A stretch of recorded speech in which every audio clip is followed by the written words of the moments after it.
বাংলাদেশের সর্বশেষ গুরুত্বপূর্ণ আপডেট সংবাদে আপনাকে স্বাগত। শুরুতেই সংবাদ শিরোনাম, পরে বিস্তারিত।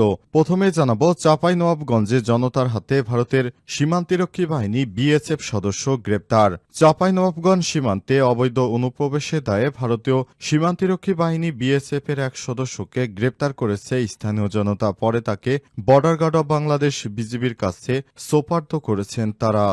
সদর উপজেলার নারায়ণপুর ইউনিয়নের জহুরপুর সীমান্তে এই ঘটনা ঘটে। আটক বিএসএফ সদস্যের নাম শ্রী গণেশ। তিনি ভারতীয় নূরপুর ৭১ বিএসএফ ক্যাম্পের সদস্য। এই ঘটনার সত্যতা নিশ্চিত করেছে ৫৩ বিজিবি অধিনায়ক লেফটেন্যান্ট কর্নেল ফাহাদ মাহমুদ রিঙ্কু। জানাবো, তীব্র আক্রমণে এক ইসরায়েলি সেনা নিহত, আরেকজনের জীবন মৃত্যুর সন্ধিক্ষণে। উত্তর গাজায় স্বাধীনতাকামী সশস্ত্র সংগঠন হামাসের সঙ্গে সংঘর্ষে এক ইসরায়েলি প্রতিরক্ষা বাহিনী বা সেনাবাহিনী আইডিএফ এর রিজার্ভ সেনা সদস্য নিহত হয়েছে। এছাড়াও মারাত্মক আহত হয়ে জীবন মৃত্যুর সন্ধিক্ষণে রয়েছে আরও এক সেনা। আজ এই তথ্য নিশ্চিত করেছে আইডিএফ। এদিকে ভারতীয় প্রক্সি বাহিনীর সঙ্গে পাকিস্তান সেনাবাহিনী তীব্র গুলি বিনিময়, নিহত ১৪। পাকিস্তানে চলমান সন্ত্রাস বিরোধী প্রচেষ্টার অংশ হিসেবে পাকিস্তানের খাইবার পাখতুনখোয়ার উত্তর ওয়াজিরিস্তানে একটি গোয়েন্দাভিত্তিক অভিযান পরিচালনা করেছে দেশটির সেনাবাহিনী। এতে ১৪ জন সন্ত্রাসী নিহত হয়েছে। দেশটির আন্তঃবাহিনী জনসংযোগ পরিদপ্তর আইএসপিআর এর এক বিবৃতিতে এই তথ্য নিশ্চিত করা হয়েছে। এরপর জানাবো, গাজায় একদিনে ইসরায়েলি হামলায় নিহত ৪০। গাজা ভূখণ্ডে ইসরায়েলি হামলায় একদিনে কমপক্ষে ৪০ জন ফিলিস্তিনি নিহত হয়েছে। এ সময় আহত হয়েছে ২ শতাধিক ব্যক্তি।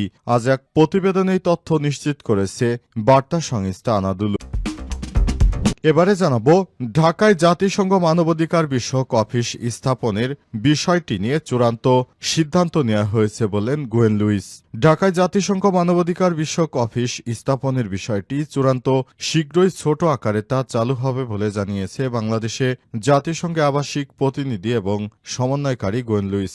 আজ জাতিসংঘের প্রেস ক্লাবে ডিকাপটকে এসব কথা বলেছেন তিনি। প্রিয় দর্শক, এতক্ষণ শুনছিলেন সংবাদ শিরোনাম, এবারে বিস্তারিত।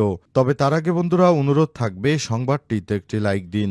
এই চ্যানেলে আপনি নতুন হয়ে থাকলে আমাদের সংবাদটি দেখতে দেখতে চ্যানেলটি সাবস্ক্রাইব করে রাখুন। কমেন্ট করে বন্ধুরা আপনার মূল্যবান মতামত জানিয়ে দিন আপনি বিশ্বের কোন দেশ থেকে বা বাংলাদেশের কোন স্থান থেকে আমাদের সংবাদটি দেখতে দেখতে চ্যানেলটি সাবস্ক্রাইব করে রাখুন।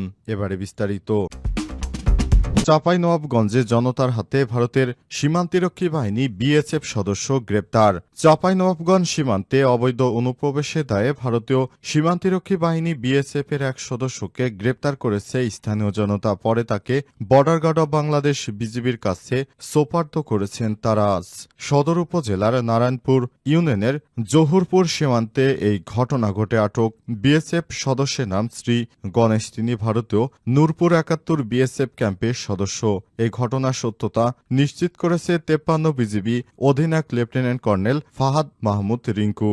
সদর উপজেলার নারায়ণপুর ইউপি চেয়ারম্যান নাজির আহমেদ জানিয়েছেন, জহুরপুর সীমান্ত পিলার ১৯-এর সাব পিলার ১৫-এর সামনে ১৭০০ এলাকা থেকে বাংলাদেশি গরু ছাগল ভারতের ৭১ বিএসএফ এর নূরপুর ক্যাম্প এলাকায় প্রবেশ করে। সময় ওই বিএসএফ সদস্য গরু ছাগলকে ধাওয়া করতে করতে বাংলাদেশের অভ্যন্তরে ঢুকে পড়ে। পরে স্থানীয় জনতা তাকে আটক করে বিজিবির কাছে সোপর্দ করেছে। বর্তমানে বিজিবির হেফাজতে রয়েছে ওই বিএসএফ সদস্য। লেফটেন্যান্ট কর্নেল ফাহাদ মাহমুদ রিঙ্কু জানান, ওই বিএসএফ সদস্যকে হস্তান্তরের প্রক্রিয়া চলছে। এই ঘটনায় বর্তমানে সীমান্ত পরিস্থিতি স্বাভাবিক রয়েছে। তাকে ফেরত দিয়ে দিবে বিজিবি সদস্যরা। এই ঘটনাটি দেখানো হয়েছে, বিজিবির সদস্যরা তাকে ফেরত দেবে। গাজায় একদিনে ইসরায়েলি হামলায় নিহত ৪০ সেনা।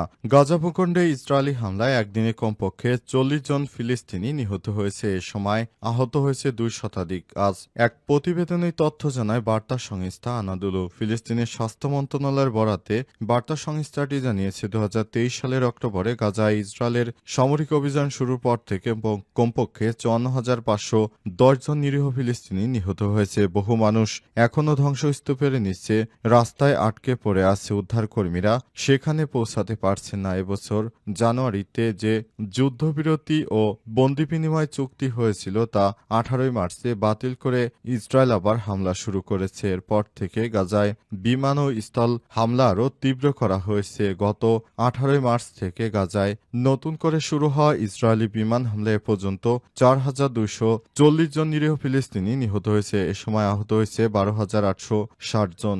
ইসরায়েলের এই বর্বর হামলা চলতি বছর জানুয়ারিতে কার্যকর হওয়ার যুদ্ধবিরতি চুক্তি ভেঙে দিয়েছে। দখলদার ইসরায়েলি বাহিনী এখনও নিরীহ ফিলিস্তিনিদেরকে হত্যা করে যাচ্ছে।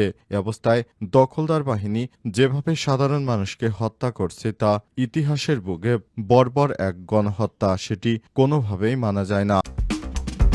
তীব্র আক্রমণে এক ইসরায়েলি সেনা নিহত, আরেকজন জীবন মৃত্যুর সন্দিক্ষণে। উত্তর গাজায় স্বাধীনতাকামী সশস্ত্র সংগঠন হামাসের সঙ্গে সংঘর্ষে একজন ইসরায়েলি প্রতিরক্ষা বাহিনী আইডিএফ এর রিজার্ভ সেনা সদস্য নিহত হয়েছে। এছাড়াও মারাত্মক আহত হয়ে জীবন মৃত্যুর সন্দিক্ষণে রয়েছে আরও এক সেনা। আজ এই তথ্য নিশ্চিত করেছে আইডিএফ। টাইমস অব ইসরায়েলের খবরে বলা হয়েছে 27 বছর বয়সী নিহত সৈনিকের নাম মাস্টার সার্জেন্ট অবসরপ্রাপ্ত অ্যালন ফারকাস। তিনি 646তম রিজার্ভ প্যারাট্রুপার্স ব্রিগেডের 664তম ব্যাটালিয়নে যুক্ত ছিলেন। আইডিএফ জানিয়েছে গাজা শহরে সেজাইয়াপাড়ায় অভিযানের সময় গুলিবিদ্ধ হয়ে ফারকাস নিহত হন এবং অন্য এক সৈন্য আহত হন। একজন ফিলিস্তিনি বন্দুকধারী পালিয়ে যাওয়ার আগে অ্যাসল্ট রাইফেল দিয়ে সেনাবাহিনীর উপর গুলি চালায় বলে জানায় দখলদার বাহিনী। এর আগে গত সোমবার 2 জুন হামাসের সঙ্গে তীব্র সংঘর্ষের জেরে নিহত হন ইসরায়েলি সেনাবাহিনী 3 সদস্য। ওই সংঘর্ষে আহত হয়েছে আরও 2 ইসরায়েলি সেনা। এ অবস্থায় সেখানে এখনও ইসরায়েলি সেনার সঙ্গে হামাসের যোদ্ধাদের সংঘর্ষ চলছে। সংঘর্ষ চলার এ পর্যন্ত দখলদার ইসরায়েল প্রায় 500 সেনাকে হারিয়েছে। গাজায় যুদ্ধ করতে এসে, নিরীহ ফিলিস্তিনিদেরকে হত্যা করতে এসে অনেকেই জাহান্নামে চলে গেছে ইতিমধ্যেই।